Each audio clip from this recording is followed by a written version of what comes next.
Are you ready to feed your family no matter what?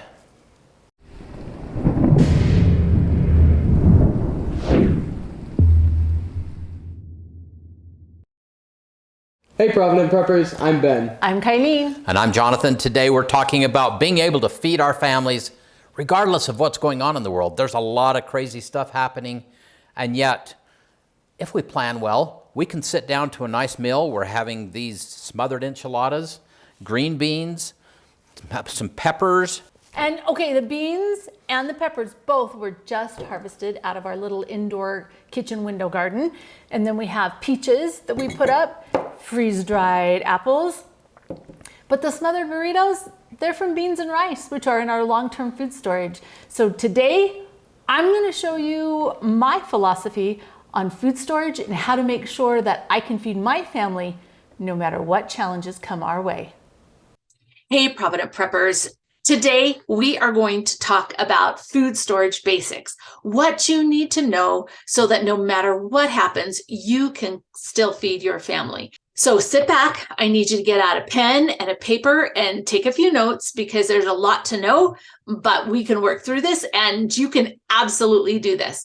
The first thing you need to know is don't be motivated by fear. I know it's hard when you're looking out there and you read the news or you watch the news and you see what's happening. It's hard not to be motivated by fear, but fear makes it so that we make decisions that aren't always the wisest. We don't want to run out and buy just whatever is available. We want to slow down and we want to come up with a plan, and then we want to take steps that make the most sense and in the long run will be best for our family. Now don't be immobilized, right? You need to do something, but don't let fear be what's motivating you.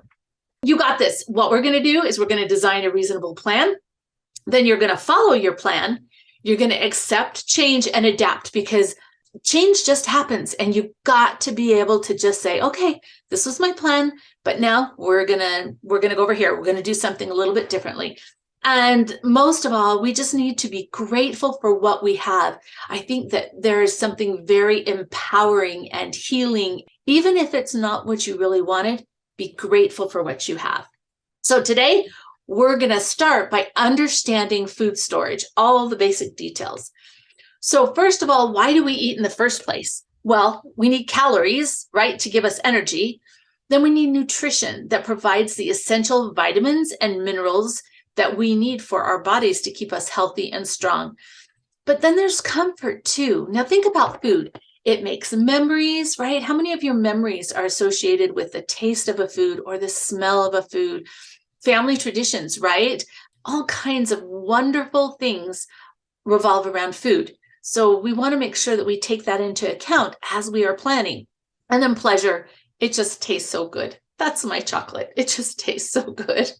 So let's talk for just a second about the caloric requirements.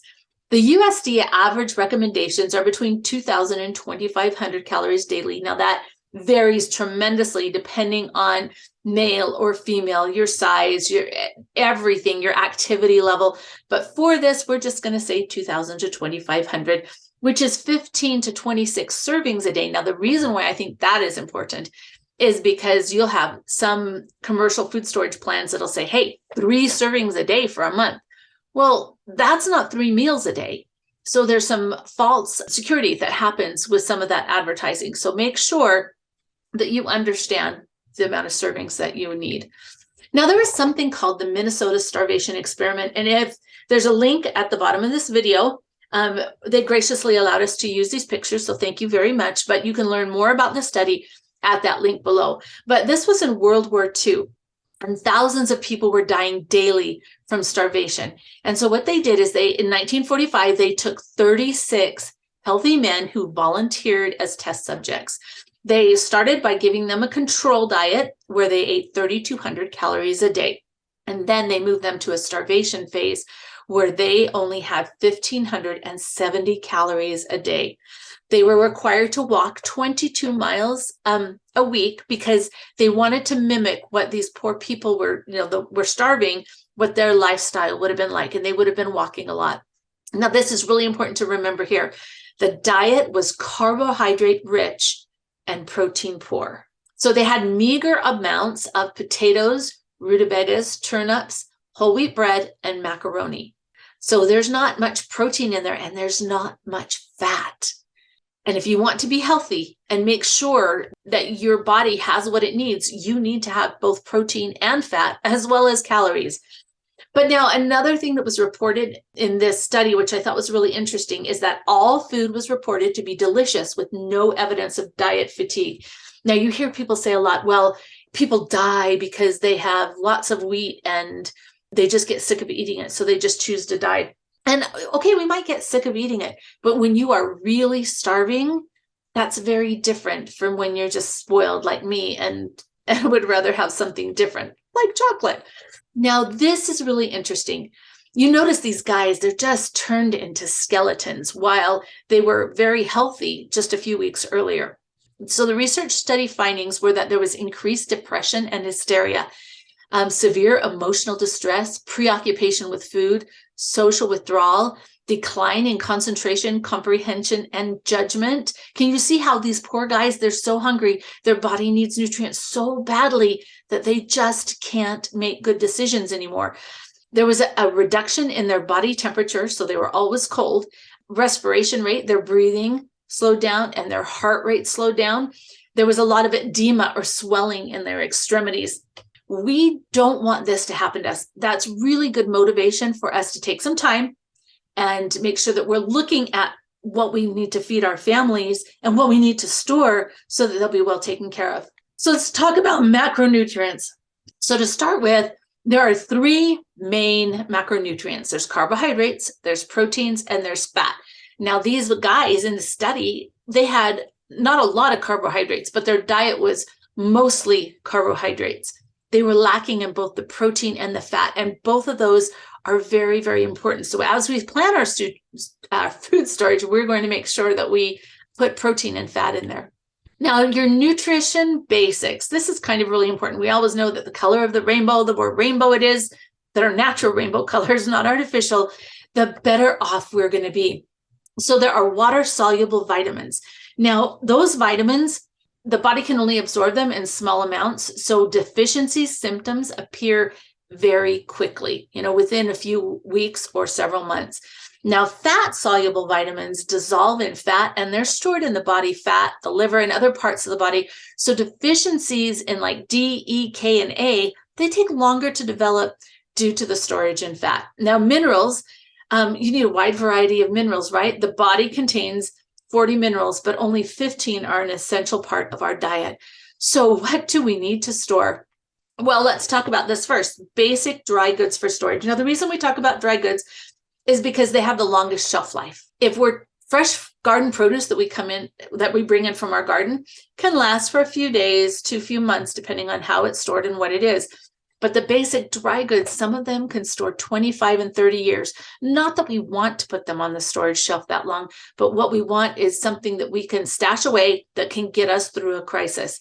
So all of these vitamins and minerals here that you see on the right-hand side here, those are contained in these 6 basic dry goods: wheat, rice, pasta, dried beans or legumes, oats, and dry milk. And then you have all of those. Now, that doesn't mean that we have everything, but those are a great foundation. What we're missing is vitamin A and vitamin C. Those are very difficult to store. Now, it's always a good idea to store a multivitamin, but you're never going to get the true nutrients that you need from a supplement like you can from, your fresh garden produce. So we're always saying to grow a garden, but canned, dried, freeze-dried, or garden fresh, you can totally get all the nutrients, not all the nutrients, but a wide variety of nutrients from just what you can grow in your yard. John talks about Swiss chard. He loves Swiss chard, but in a little 4x4 garden bed, just 4 foot by 4 foot, you can grow enough Swiss chard to feed your family for most of the year. Swiss chard starts growing early in the spring, and it's not till after the hard frost that you can't pick it anymore. But as long as you keep harvesting that, we call it cut and come again. You just cut a few leaves off and you come again. You can eat that, and you can eat it both fresh and dried. Now, fresh and cooked. Same thing with kale. Kale's another great option. it may not be the tastiest, right? It's not like having a bowl of raspberries every day, but there's things that you can do to provide those essential nutrients. So think about what you can do. Okay, got that? Those are the basics. Now we've got to come up with a step-by-step plan of action. First thing we're going to do is we're going to talk about building a short-term supply of shelf-stable foods that you eat every day. That's like increasing your pantry, right? Building a prepper pantry. And then we're going to build a long-term supply of life-sustaining foods that last for a really long time, kind of the dry goods that we were talking about. And then we're going to learn to eat what you store and store what you eat, because we want to rotate this. We want to be accustomed to that in our diets. We don't want to be storing stuff that we're not going to eat, that we think we're going to eat just in case. Increase your self-reliance, and we're going to grow some of our own food, even if that means in a window somewhere. And we're going to build our supply a little at a time and make it part of our lifestyle. That is the best way to do this. You might need to go out and stock up more at the beginning, but if we just continually make this part of our lifestyle, then you've always got that hunger insurance and a full pantry. 3 months of everyday shelf-stable foods. That's our first goal. Before we even go to the store, what we need to do is decide on some very important basic factors. The first is the number of people. Now, this is our family. Many years ago, we had a huge variety. We had adults, we had teenagers, we had babies, and we had people living with us. So my brother-in-law was living with us. And then we have our pets, right? Our pets are kind of part of the family. So we're going to look at and carefully evaluate them. We're going to look at their dietary preferences. We're going to look at our budget, because what we can afford makes a big difference, and what our resources are. And then special needs that somebody might have. For instance, these two, Kenny and Christy, were born preemie, and we worked really hard to put weight on these little girls. And their diet had to be very high in fat, because that's the way that you put fat on a little one, right? And build them. And so we look at kind of their special needs, gluten intolerance, all of those things would be in this area. And then space. Where can you store this food? Now, when we talk about shelf-stable foods, we're just talking about stuff that you can sit on your pantry shelf, right? Canned goods, whether it's meats, soups, beans, vegetables, peanut butter is a big one in our house, even boxes of cereal, granola bars, boxed mixes of rice or pasta, cake, brownie, muffin mixes, cooking oil, baking supplies, spices, shelf-stable beverages, anything that you regularly buy and use. So for me, in my circumstance, I don't use a lot of mixes at all, because we cook a lot from scratch. But if you do, that is what you should be storing in this short-term supply. Now, how do you calculate exactly how much you should supply? Now, we're going to talk about a 3-month supply. I think it's better if you can do a year supply and keep it rotated. I think that's a really good goal, but let's talk about just 3 months. So you could develop a 2-week menu, and then you have that 2-week menu for 6 times to equal 3 months. And it can be as easy as this. Like, this is a spaghetti one. I'm going to need a pound of spaghetti, a jar of sauce, a pound of hamburger, 1 can of green beans, and some Parmesan cheese, and maybe a box of roll mix that all I have to do is add water. And I'm just going to take those ingredients and I'm going to multiply it by 6 so that I can eat that once every 2 weeks for 3 months. Now, when you're developing this menu, remember that cold weather and warm weather menus will differ. Cold weather for us, we have a lot more soups and stews, and warm weather, we have a lot more sandwiches and things like that. Now, you can calculate the recipe ingredients on a spreadsheet. Jonathan would love this. In fact, ours is on a spreadsheet, so he does love this. But what you're going to do is you just take all the ingredients that a recipe takes. And these are my Chevy's beans. These are super fantastic, very simple beans, but you have dry beans, you have green chilies, dehydrated onions, garlic salt, chili powder, cumin, and salt. And then what he did is he put for the single recipe, the amount that we needed. Then he just multiplied that out by 6 so that we could have a 3-month supply. And if we wanted to take it out to an entire year, that's how much we would need. So in order to have this recipe every 2 weeks for the year, it would be 51 pounds of beans. And you can see what else we need to store there. Now, another way to do this is just plain old math. This would be a breakfast. It's just the number of boxes of cereal, cartons of shelf-stable milk, how many pounds of pancake mix, and maple syrup, and complete muffin mix. That gives you 3 different breakfasts that you're rotating through for the 3 months. Lunch is the same thing. Okay, say you're going to have SpaghettiOs and mandarin oranges for one of those recipes. So you need 30 cans of each. Now, that's assuming that 1 can of SpaghettiOs is the right amount for your family. Because if not, you're going to need 2 of them or 3 of them or whatever. But you just do the number of whatever this is and calculate it out. So for instance, on here, it has 90 fruit drink boxes. That's assuming, and that's per person. That's how many to give a fruit drink box for each person for every lunch, right? And then the dinner, same thing. You can just calculate out how many you're going to need. And I would do a main dish, I do a vegetable, and I do a fruit so that we get some diversity in there. But, whatever you want. Now, there's something called meals in a jar. And there's also one where you can do this in meals in a bag. And you have little gift bags, or you have like these meals in a jar. Stephanie Peterson's amazing. She did this collection of meals in these jars where everything that you need is in that jar, and you just follow the directions on it and you're able to cook your meal. So for that, you would need, for 3 months supply, 90 of those jars. So all you have to do is count them. She also has some in there, like you've got the main dish, like say it was chicken fettuccine or something. And then another jar would have all the ingredients to make bread to go with that. There's some really good ideas out there. Now Tiffany is amazing, and she has a super simple plan. So she's got a little toddler, and they have their own unique circumstances, like we all do. But for breakfast, it's just plain math, right? 30 boxes of cereal. They've got cream of wheat. They've got instant oatmeal, 30 bottles of juice because they have juice with breakfast, and then the powdered milk. But for lunch, her husband just has instant oatmeal at work. That's what he does. So that's how much he needs. Because of where she works, she doesn't ever need lunch. And they have a little baby, but we'll talk about her in just a minute. And then for dinner, they rotate through 14 different menus that they've calculated out the ingredients for. And then she's remembered comfort foods. And so what they store is enough smoothie ingredients and pizza ingredients, because those are their comfort foods.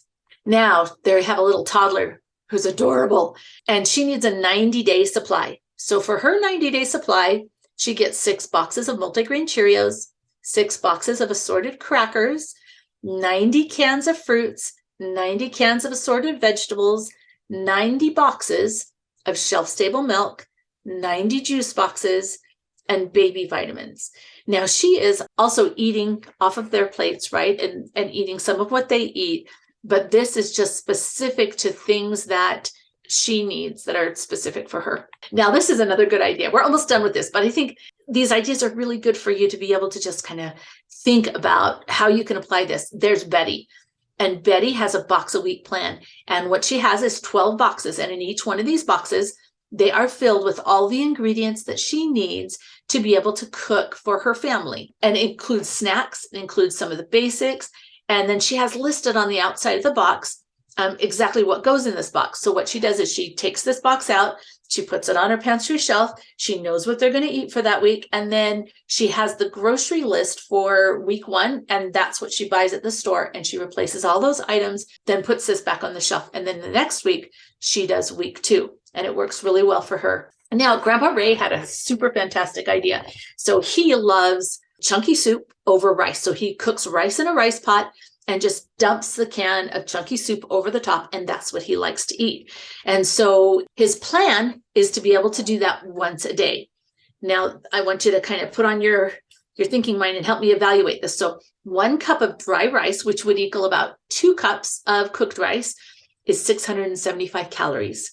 And 1 can of chunky soup varies between 240 and 400 calories, which means that you've got about 1,000 calories a day. Do you remember what those guys in the study looked like at 1,570 calories a day? So while this is a fantastic plan in some respects, it's not enough food. So you either need to double it, or you need to come up with another plan to make sure that you have twice that many calories at least. And this is missing like vitamin A and vitamin C. We've got a few nutrients missing, and it's got preservatives in it. As far as storing it, for an entire year supply, you're going to need 150 pounds of rice and 365 cans of soup. So that really simplifies it. And if he's really eating this every day, then he just rotates through it all the time. Chunky soup goes on sale and he stocks up on chunky soup. Now, this is our plan. So this is the healthy harvest. And what we do is we grow this big garden, and we have all of our basic dry goods, but then we grow a garden and we have chickens, and we go out and we pick whatever it is that's in the garden and we cook with it and we eat like that. We bottle what's in our garden for over the winter time. And so this is my little bottle room, and we have just a huge variety of different things in that bottle room, and we eat it all the time. So we are always rotating through our food. Rotate, rotate, rotate. The food that you see here on the right was donated to us so that we could experiment with it, because it was by a wonderful woman who had passed, and then her family received all this food storage, and it, I believe, had been stored in a barn, like in an outbuilding. So we were able to go through it, but much of this food was not edible by humans. We fed almost all of it to our chickens. And that's one of the wonderful things about having chickens, is things don't go as much to waste. But there was definitely some problems with the way that it was stored, and we'll talk about that in just a couple minutes. So what does it mean to rotate? It means first in, first out. So eating the oldest foods first. If I buy chocolate chips, what I'm going to do is I'm going to take them home, and I'm going to, some way, however you rotate it, you're going to put it, the oldest stuff first, so that that's what you grab and use. And the newest stuff is in the back or is in a different container. And you just have to decide how you're going to do that. There's all kinds of good ways to do it. Now, talking about foods getting older, let's talk about the expected shelf life of dry goods, because that date on that bottle or that can does not mean that that's no longer good or that it's expired or any, well, I guess you could say it's expired, but not really. So there is no exact date when foods will go bad. Fats do go rancid in storage, but usually they just gradually deteriorate over time. So you want to store them in a cool, dry, dark location. Our local food bank will accept donations of canned foods for 5 years past the best if used by date. So that just gives you a little, that's one way to rotate things, right? And that gives you a little insight into how long your food is really good. There are warning signs, and food does go bad. So you've just got to understand this. If there is a change in appearance, for instance, this was white rice. This is one of the donated cans that we had received. It was originally white, and now it's this yellowish color. I'm not super worried about it like hurting us in this case, but we did cook it and fed it to the chickens. And we didn't eat it as a family. If there's a change in the texture of the food, or if it looks moldy at all, you just get rid of it. If it smells, if there's an off odor, don't risk it. If there's an off taste, if something doesn't taste right, just get rid of it, because it's not worth the risk. Now, this is one case of applesauce. I have a whole video on this, but it's one case of applesauce that I opened one of the cans, and I'm like, what is going on? It wasn't even that old. And some of the cans of applesauce were good. And then some you can see like started losing moisture. Some of them are dry.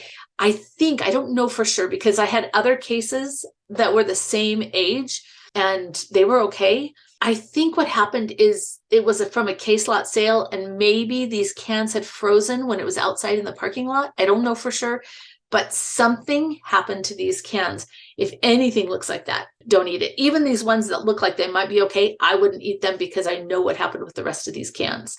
On to long-term life-sustaining food. So what we've got is we've got our basic 3-month supply, at least, of foods that we just eat every day. So disaster happens, you can't go to the store, but for at least 3 months, your family's just eating normally because you have that 3-month supply. Now we're going into the longer term.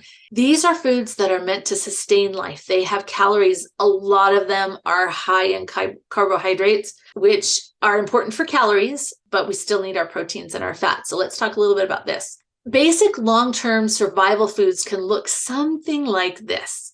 So 300 pounds of grain. And when I say grain, I'm talking wheat, rice, oats, any of those grains would count in that 300.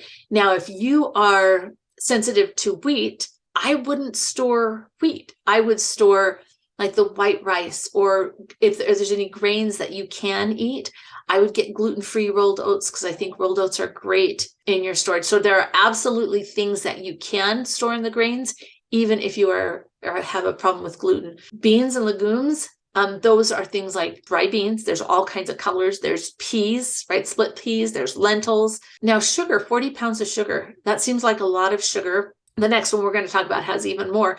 But in this plan, you've got to remember that you're going to be doing some preserving with sugar. And there's sometimes, even those empty calories, there's still calories. So I'm not a huge fan of sugar in my regular life, but some type of sugar or sweetener is important. Now, fat, this has 25 pounds of fat. Now, remember, fat is not a long-term storage item because it will go rancid in storage over time. So you'll need to rotate that more often, but you're going to need it to survive. Dry milk, there's 60 pounds in here. Our family doesn't actually drink milk. And we have a few people that have allergies to milk, so we compensate in different ways for that. I personally love yogurt and cheese and things like that. And so I freeze dry that for our storage, but that's not an option that everybody has. Then dehydrated or freeze dried fruits and vegetables. Those are so important because they have some really good, important nutrients in them. And then cooking essentials. I'm talking about things like baking powder, baking soda. And like I said, all of these aren't long-term. But yeast, salt, vinegar, all of that. So that would create a basic survival. You're never going to get fat on this, and you're probably still going to be hungry. Because what does 360 pounds look like? It's about 12 cases or 72 cans, number 10 cans. A can of oats isn't going to have as many calories as a can of rice. So it varies, right? But it's about that. In the buckets, it's going to look about like that, like about 9 buckets. Now let's talk about the gift of food security. So this is actually a bed, and I took the mattress off. It's a twin size bed so that you could see down into it. Underneath this bed, we have 12 cases of number 10 cans that are filled with basic dry goods. You don't ever have to use wheat. Like if you want, you can just do rice and oats and all those things that you never have to have a grinder for. Beans are really important, so I'd make sure that you do beans. What you put in there is up to you, but it's possible that you could have 360 pounds in those number 10 cans, depending on what you put in them. You don't have to rotate these if you don't want to. It has about a 30-year shelf life, so you put that toddler in that twin bed, and that toddler is going to graduate from college, and that food will still be edible all that time. That's great hunger insurance. A policy, if you get this from the Church of Jesus Christ of Latter-day Saints, they have home storage centers. You don't have to be a member. If you get this and just stick it under the bed, you may pay $300 or $400 for that. And yet, how much do you pay in other insurance policies? But this could make sure that your child doesn't starve. It's about a year's supply. So what is possible to make with that 360 pounds? Well, depending on what you store, it's possible to potentially have 3/4 of a loaf of bread and 1 cup of cooked beans every day. That's not a whole lot of food, but it would be enough to especially supplement a garden or something like that. All right, theater seating. So this is really fun. We went to my daughter's and she wanted to do this theater seating. So she wanted me to help her sew this skirt on the bottom of this, her couch, so that they can watch football games and have a lot of fun like that. Well, they had cinder blocks underneath it, and we were just a little bit uncomfortable with, like, the couch could get knocked off and the kids could get hurt. But we totally solved that problem by putting cases of food storage underneath there. And now they have this great theater seating, and it's not at risk of the little ones going under there and getting anything knocked off. So just be a little bit creative. Now, there's a BYU study, the link is below, that recommends 3,000 calories. I completely agree with that. I think that especially during hard times, a lot of times physically, it is going to be more demanding. You're going to have to be working more to provide for your own needs, and having those extra calories are going to be really important. This is a little bit different. It still has the 300 pounds of grain, 62 pounds of legumes, but look at the sugar. It's got 73 pounds of sugar. I thought that was really interesting. That's a lot. So they have both longer term items and shorter term. They've got the fats in the shorter term storage with mayonnaise and peanut butter, all kinds of different things. The dried eggs, I love freeze-dried eggs, by the way. So that is their recommendation. Now let's talk a little bit about this. Grandma's basement plan. See, Grandma has lived through really, really hard times. So she saves everything just in case, because someday she might need that. There's little organization with it, and it doesn't get rotated through. That is just a sense of false security. If you have that kind of a storage plan, make a goal to go down there and see what you really have, what's really good. Get rid of the old while you can still buy new and replace it, because when you're really hungry, you may eat that, but it may not have the nutrients that you need to keep your body healthy and strong. So just be careful. If there's a bottle of canned peaches or bottled peaches down there from 1972, it's time to get rid of that. Yeah, we talked a little bit about the special diets. Gluten intolerance is big. There's also, diabetic needs where you have to be low carb and higher protein. And so you can absolutely store food, both short-term and long-term, in these diets. So for a gluten intolerant diet, personally, I'm sensitive to gluten. So this is what I would work on. I'd make sure I have beans and legumes, white rice, corn, potato flakes, dry milk, gluten-free oats, and then lots of dehydrated or freeze-dried fruits, vegetables, and meats, and canned meat. Okay, watch out for the prepackaged food storage programs. I'm not saying they're bad. I'm saying you have to be very careful. I could not exist on these because they tend to have a lot of preservatives and things in it that I am really sensitive to. And so for me, I'm not a fan, but I know people who absolutely are a fan. So just be careful that you know what you're really getting. This is a 2-day emergency supply, and it says it has 21 calories a day when you add it up, which is on the low end, but it's okay. It's also $40 to eat for 2 days, which if you did your own, you could do a lot better. Back to our storage plan. I know we're different, we're unique, and there are many people who cannot do this, but this is what we do. And I would encourage you to, whatever you could grow, to try and do that, because any small amount is better than none. But everybody in the family works on learning how to grow food and participates. Our grandkids come over and everybody works. Just yesterday, they were here and they were picking the green beans in my indoor window. So with long-term storage containers, we're going to run through those really quickly. Short-term foods, I don't usually repackage at all because I think that's a wasted expense. But when I want something to sit on my shelf for 15, 20, 25 years, sometimes it requires some extra packaging in order for that quality to be retained. So ideas are number 10 cans. You can purchase foods already in number 10 cans. Like I mentioned, the Home Storage Center from the Church of Jesus Christ of Latter-day Saints is a good place for the cheapest price to stock up on those basics. Augustin Farms is another place that has a real wide variety. They're more expensive, but the Church of Jesus Christ of Latter-day Saints only sells a few basic things. But you go into here and you can get pretty much anything you dream of for if you're willing to pay the price. You can store it in plastic buckets. We have a whole video on this, so I definitely would check out this video because it goes into really good detail about how to do that in each different container. You can store it in foil pouches. I probably should have started this earlier. Botulism. Botulism can grow in places that are more, foods that are moist. And they also need water acuity, and pH plays into that. You want to make sure the foods that you store are about 10% moisture or less. And the oxygen absorber is really good at helping to remove the oxygen, which is bad for the food. And we'll talk about that in a minute. But these foil pouches are good to store things in. Rodents can make quick work of this. So be super careful that you put these in a secondary container, but Mylar bags are a great option. Glass jars, whether they're mason jars or like you can see here, there's pasta jars and pickle jars and all kinds of different jars that I've saved.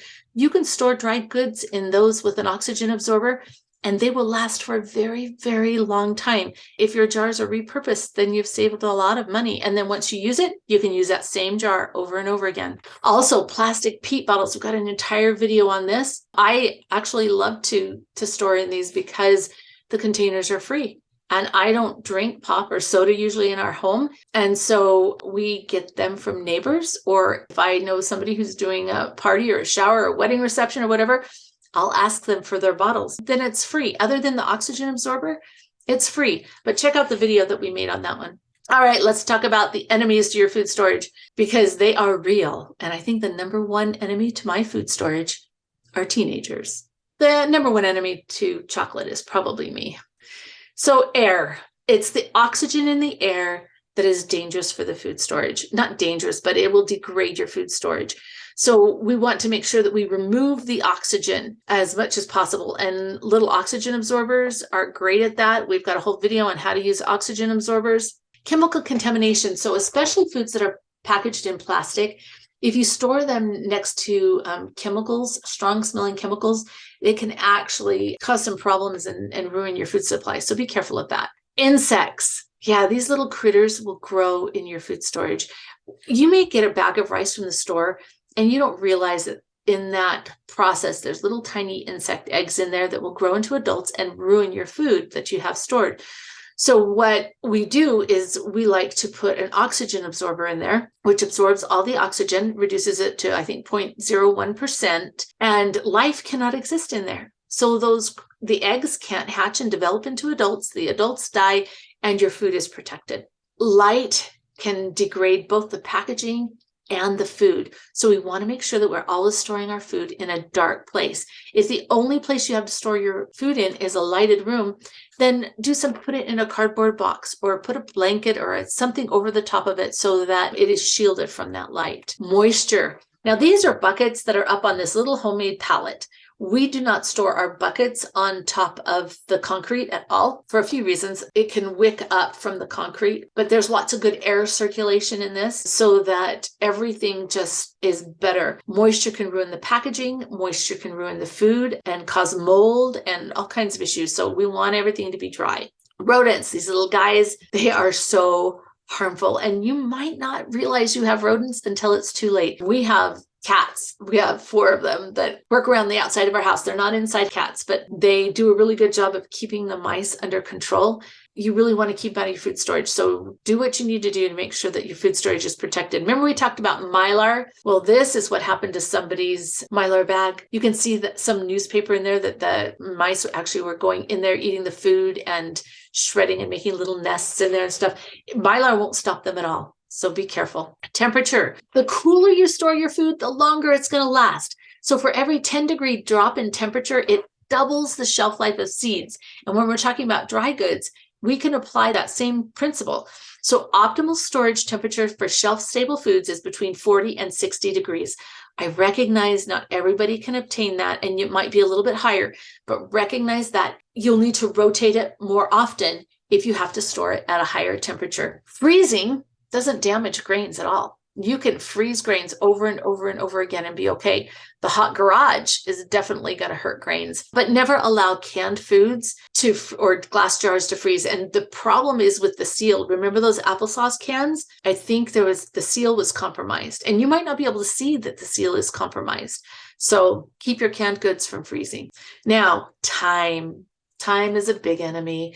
That's why we want to rotate, right? But as food ages, color, aroma, flavor, texture, and appearance all deteriorate and the nutritional value diminishes. We want this food to be as nutritionally rich as possible when we eat it because we're going to need that. Our bodies need to be healthy and strong. So rotate well, and that will help to take care of the time issue. Carefully and wisely stock up on the foods that you eat. Remember, the foods that you eat. Don't buy stuff that you don't eat just because somebody else said it's good to have in your storage. If you like chocolate, you need to store chocolate. If you don't like lima beans, don't store lima beans. Stock up on life-sustaining basics, grains, pastas, oats, sugar, rice, and beans. These are our foundation. So even if you don't eat a lot of these in your daily life, they're a really good backup because they can store so long. So I definitely would look at what it is that you would eat and then package them appropriately and keep them on the shelf. Learn to bake and cook using basic ingredients. We've worked with our kids on this since the very beginning because I cook from scratch a lot. That's just how I'm able to afford to feed a large family. It can be really, really delicious, but if you're just looking at that wheat and don't have no clue what to make with it, it can be really intimidating and frustrating. So start now. We've got the frugal friendly videos that we do. Search around on the internet. There's a wealth of information out there. Increase your ability to grow your own vegetables year round. There are all kinds of ways for you to do this, but growing something edible can really make a difference when it comes to those fresh nutrients that you need. Now, this is a video we just released it today. It's a sunny window green beans. And what I did is I just planted green bean seeds in pots in the sunny window on the south side of our house, and they're producing like crazy. It's such a cool blessing. And you can do that. It doesn't have to be something really hard. Greens grow great in a window. Tomatoes are a little bit more challenging. I have tomatoes growing in there, but they're challenging. Peas, they grow really good in a window too. So plant edible trees, vines, and bushes in your landscape. Do you have a front yard? Is it landscape? Do you have grass that maybe you could plant something in it that's edible that could provide better for your family? Just kind of think it through. You don't have to redo everything. You don't have to make a food forest like I have. Like these trees that you see right here, this is just a hedge that goes all the way on one side of my fence. And the trees start ripening in August, and the last tree ripens in November. They're all apple trees, which means that I have a harvest that is spread over the entire growing season so that my family can have fresh apples. What a great blessing that is to be able to know that, okay, I don't have to plant that garden, right? That tree is just going to produce year after year after year. Think about what you can do in your landscape to make something like that happen. How about edible ground covers? Is there a place between bushes in your front yard or something where you could plant some edibles like strawberries? Strawberries make a great ground cover, and yet they produce food. If you do everbearing, they'll produce from spring clear through fall, except for ours stop producing in the summertime when it gets super hot. They'll have a month where all of a sudden they're like, I'm not going to do this. But then as soon as it cools off a little bit, they'll get busy again. Learn to eat and preserve what you grow. I have a neighbor who confessed that she likes to grow a garden, but she never eats anything out of it, and she doesn't know how to cook it. I thought that was really interesting because growing a garden is a lot of work. Here, these are apricots, and apricots are only on for a couple of weeks, right? You can't save them in a whole bunch of different ways, but we love making apricot nectar out of them because that's delicious. And freeze-dried apricots, there's dried apricots are really good too. So think about how you can preserve your food that you do grow. Learn to store the crops throughout the winter. It can be so easy. So here, Jonathan's just there and he's digging up some beets and some carrots. And what we do is we take bags of leaves that we've gotten from our neighbors and we just put over the rows of carrots and beets that we've grown.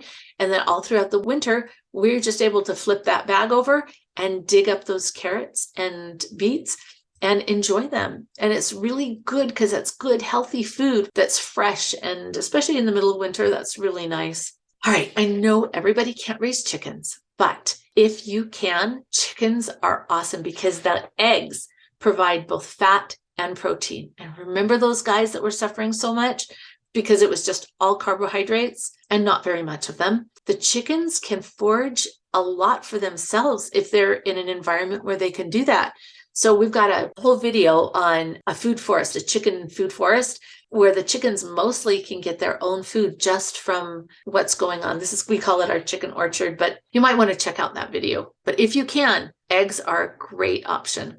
And for people like me, don't forget to store the chocolate. I love chocolate. I have a whole video on storing chocolate. And when we did our 3-month no shopping challenge, we didn't go to the store for 3 months. We ran out of chocolate. This picture is actually, I think it was a friend who brought chocolate. I can't remember if we traded for this one. I think we actually traded kale for this, if I remember right. Anyway, yeah, my chocolate storage is better now because I don't want to be without chocolate. All right, don't overthink this. Just don't overthink this, right? Start today. Decide on where you might be able to store the food and how you could keep it rotated. You might need to put in some extra shelves, or underneath the bed is a great place to store stuff if that's the place that you have. It's a little bit more difficult to rotate short-term storage under the bed, but you can do it. Stock your pantry with shelf-stable foods. Build a longer-term food storage of basic dry goods, and then incorporate edibles into your landscape, grow a garden, and learn how to use the foods that you both store and produce. So you want to be able to feed your family regardless of what happens? I do, and this can work. I challenge you to get busy and to get this done. Now, if you have questions, please leave them in the comments below because we want to be able to help you succeed. I'm going to leave a bunch of links. Go to those links and read those articles and watch those videos because we have so many tutorials that can really help you. And now for the question of the day, what have you done so that you can feed your family no matter what? Comment below. And thanks for being part of the solution.